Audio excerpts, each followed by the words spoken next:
All right, I'm going to give you another example of a radical equation where you have the radical equal to a variable. Remember that if you have a square root and then you have a variable on the outside of the square root, when you square both sides, you're going to wind up with your variable squared, which will give you a quadratic equation. So to demonstrate that, we square this side, we square this side. On the left, the radical falls away. It cancels out with the square, so you get 42 minus x. On the right now, we have x squared. Just like in number 5, we want to move everything towards the quadratic, so we get a positive quadratic term. So to get rid of the negative x over here, I'm going to add x on both sides. And I have a positive 42, so I need to subtract 42 on both sides. These will go away. So I have x squared plus x minus 42. And that's equal to 0.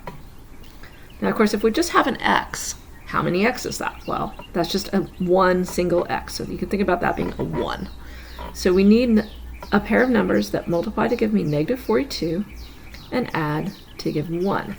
So it's going to have to be one positive, one negative to give us a negative product, and they're going to have to be 1 apart.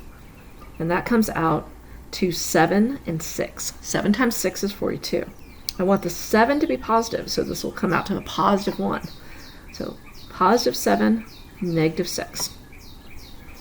That's going to give me x plus 7 times x minus 6 equal to 0.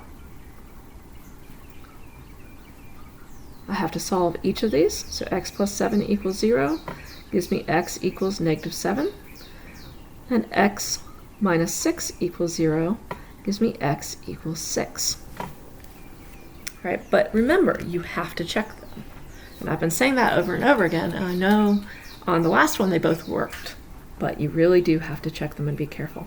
So I'm going to go ahead and work. I'm going to start with the 6. Let's plug that in. So checking.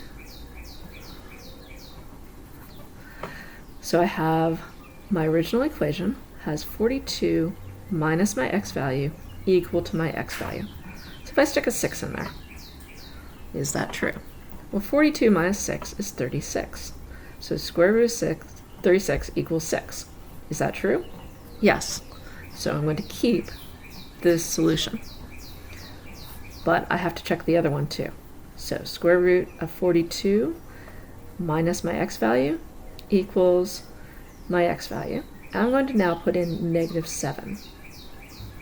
Minus a negative is a plus. So this comes out to 49 under the square root equal to negative 7. Well, here's the thing.